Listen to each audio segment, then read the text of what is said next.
Welcome to the deep dive. We grab your sources, jump right in, and really pull out the key insights and nuggets of knowledge. Yeah, think of us as your guides to getting informed quickly, thoroughly, maybe finding some surprising facts along the way. We try to keep it engaging, you know? Exactly. We sift through whatever material you give us, find the core ideas, the fascinating bits, and sort of connect the dots within those sources. It's about understanding the context, not just the surface level stuff. Right.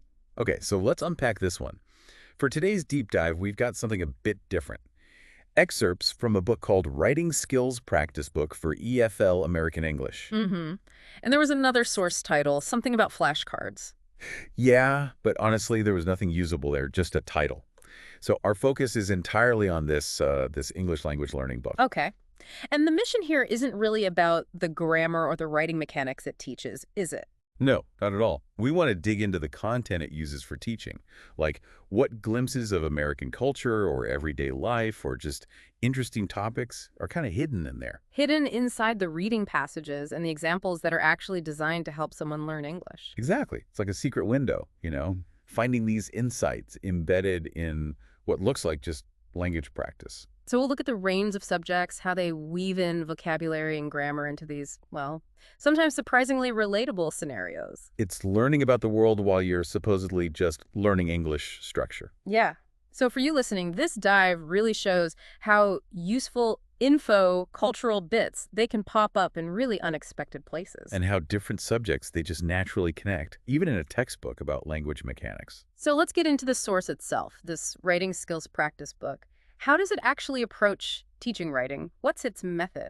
Well, its stated goal, it's pretty clear, help students go from writing basic sentences up to simple paragraphs. Seems logical. And the structure follows that. Each chapter, there are 20, kicks off with a reading selection, a text, that introduces the language points for that chapter. Right. And then comes the practice. Activities on composition, vocab, spelling, mechanics, grammar, all tied back to that initial reading.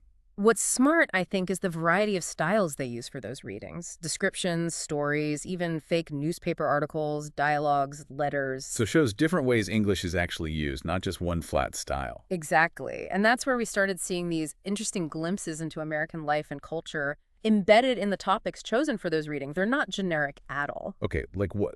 Give me an example of the everyday life stuff. All right, we'll take Chapter 2, The Weekend Cook, and later, Chapter 14 on family roles. Okay. Chapter 2 paints this picture of a dad. Works at a bank Monday to Friday, but on weekends, he cooks dinner. Oh, interesting. What kind of food? It mentions Italian spaghetti, pizza, but also chicken, even Chinese food. And it adds details like mom helps cut vegetables or toss the salad, and a child washes dishes. So it's showing cooking as maybe a hobby, something relaxing, and definitely not just mom's domain. Didn't it have pictures? Yeah, it explicitly mentions an image of a man cooking. Huh. Okay. And then Chapter 14 tackles this head on. It talks about how family roles are changing. It contrasts, Grandmother's Day. Right, where the stereotype was woman stays home, does everything, cook, laundress, nurse, teacher, all those roles. And the grandfather was the money earner.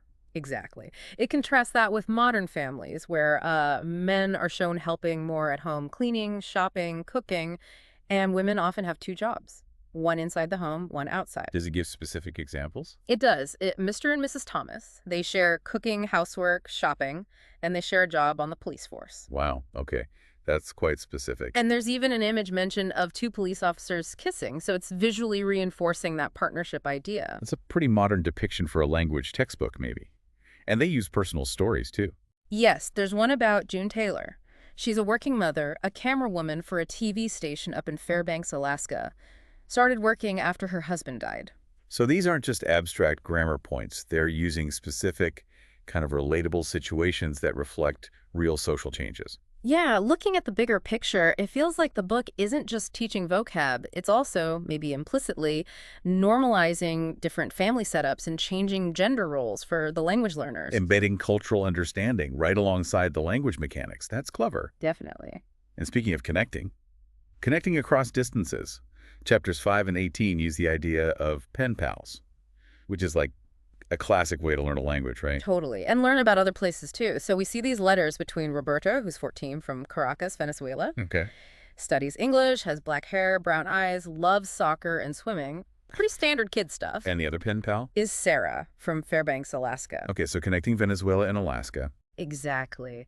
Roberto's letter describes his family, sister, brother, pets, a parakeet, a dog named Charlie, 2 cats, Tillin and Neve. Oh, and his grandmother lives with them, likes reading and sewing. Sounds like a full house. Did it mention visuals for this? It did. A drawing of Roberto's family is included in the source. Nice. And Sarah, what's her story? Well, her letter gives us a glimpse of her life in Fairbanks, lives Yeah. with her mom. Her father passed away 10 years ago. Oh, okay. And she talks about her plans. She's planning a trip to Venezuela because her uncle works for a company down there in South America. Ah, so a reason for the connection. Right. And she also mentions planning to visit her grandmothers, one in Chicago, one in Miami. And the book uses this for travel details, I bet. It gets super specific, gives the dates. Leaving Fairbanks June 1st, arriving in Caracas June 14th. Perfect for practicing travel plans and maybe verb tenses? Exactly. It's a really natural way to introduce and practice the present perfect tense. You know, for talking about past things still relevant now, like Sarah says she hasn't seen her grandmothers in years, her father has been dead for 10 years, her uncle has lived in Caracas for 1 year. It flows right from the story. Okay, this next one seems totally out of left field, though. Chapter 7, Geography and Environment, using a story about giant cabbages. Yeah. Enormous cabbages show the effect of long Alaskan days. It's quite the headline. Tell me about it. It features a guy named Oscar Lindstrom near Fairbanks, who apparently won a prize for growing a 60-pound cabbage. 60 pounds. How is that even possible? What's the secret? Well, the text explains it's because of the super long summer days in Alaska. You know, the ground's frozen solid most of the year, October to May, so the growing season is short, just 89 days. Right. But during those summer months, June, July, August, they get almost continuous sunlight, so the plants just grow and grow and grow without stopping. Wow. That's Yeah. a really cool link between climate and farming. I never knew that. Me neither. And the text cleverly weaves in lots of Alaskan geography while telling this story. Mentions the Tanana Valley, Tanana River, Arctic Ocean, Bering Sea, Gulf of Alaska, Pacific Ocean, the Yukon River and Valley. So it's teaching geographical names and capitalization, using this memorable giant cabbage story. Pretty much. Makes it stick, right? Yeah. Does it paint Alaska as perfect, though? Yeah. Or does it mention downsides? No, it's balanced. It points out challenges. Like, there's limited good land because of mountains and trees. And food prices are high because most food has to be shipped in. Yeah. But then it contrasts that with the fact that lots of young Americans are moving there. It even mentions the state motto, North to the Future. Huh. So you're learning about state economics and giant lineage while practicing, like, capitalizing proper nouns. Makes grammar feel much more grounded. That's the idea. Embed the language point in something compelling, maybe even a little quirky. Okay, so from giant cabbages to what we eat, chapters 8, 13, 20, get into food and custom. Right. Chapter 8 has a reading called Food Customs. Starts with this analogy about a pelican holding fish in its bill before it eats. Okay. Where does it go from there? Leads into talking about human food habits. Brings up that old saying, your eyes are bigger than your stomach. Yeah, taking too much food. Exactly. And gives advice not to do that. Then it touches on specific food trends or movements, And what? like health food, which it defines as meaning less sugar, no strong coffee, tea, or alcohol, and also vegetarianism. What reasons does it give for vegetarianism? The text mentions a few, not wanting to kill animals, trying to avoid fat, or just not liking the taste of meat. Okay, covers a few bases. And it throws in another related saying, one man's meat is another man's poison. Classic. Does it connect this visually too? Yeah, mentions images related to food and eating, and other chapters briefly touch on grocery stores, comparing things in a store, so it reinforces the theme. Using food, which everyone gets, to teach vocab and cultural phrases. Makes sense. And the topics stay pretty grounded in everyday decisions, like Chapter 10 tackles the whole city versus suburbs debate. In the city or in the suburbs. Feels like a very American dilemma. It really is. It's set up as a dialogue between two guys, Howard Allen and David Foster. They run an insurance company, 2,000 employees, trying to decide where to build a new office. So one wants the city, one wants the burbs. Exactly. Howard argues for the city easy access to parks, museums, restaurants, theaters, stores, all the cultural stuff. Okay. David argues for the suburbs cheaper land, no pollution, less traffic and noise, tons of parking. And it probably lists the downsides of the city too. Oh, yeah. Pollution, traffic, noise, parking problems. Plus, it mentions that workers apparently don't like driving into the city every day. A familiar complaint. Is there an image for this one? Yep, a fork in the road, visually representing the choice. And the grammar lesson hidden in here. Things like count and non-count nouns, using this very real-world business and lifestyle choice as the scenario. So the grammar feels necessary to actually follow the debate. Right. Makes it feel relevant. Okay, the topics get even more personal, maybe surprisingly so, in Chapter 19. Fears and phobias, in an EFL book. Yeah, it was a bit unexpected. It defines phobias, strong fears, often from childhood, maybe even forgotten experiences. And it lists specific ones. It does. Claustrophobia, fear of closed rooms, maybe from being locked in a closet as a kid.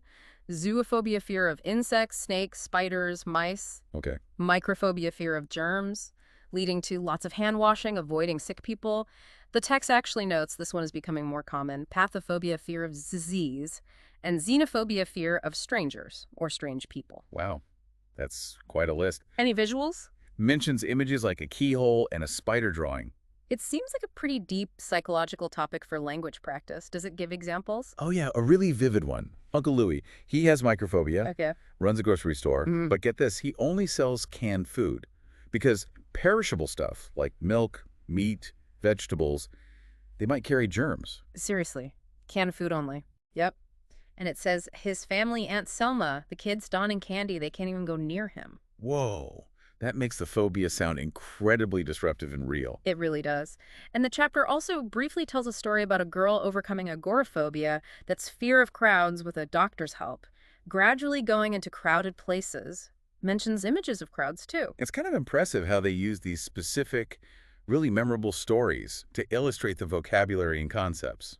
It really shows the breadth of topics they thought were, relevant for someone learning English to encounter. Okay, shifting gears a bit. Leisure and recreation. Chapter 20 has a day at the beach. Yeah, a classic American scene describes a crowded, popular beach. And the exercises use that scene. Exactly. To practice descriptions, like identify the tall one in the green suit or the short one in the red suit, the woman with the beach coat, the person wearing sunglasses, stuff like that. Uses beach images, too. Makes sense. And it even gets into folklore. Right. Chapter 16 uses narratives about American folk heroes, Paul Bunyan and Stormalong. Ah, the giant lumberjack and the giant sailor. Those are the ones used for practicing narrative texts. And it includes these great exaggerated details. Paul Bunyan using a pine tree as a comb, and Stormalong drinking soup from a whaling boat.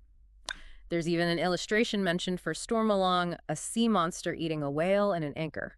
So you might be learning, past tense verbs by reading about giants drinking soup from boats. Pretty much. It definitely makes practice feel less like practice and more like just reading something interesting.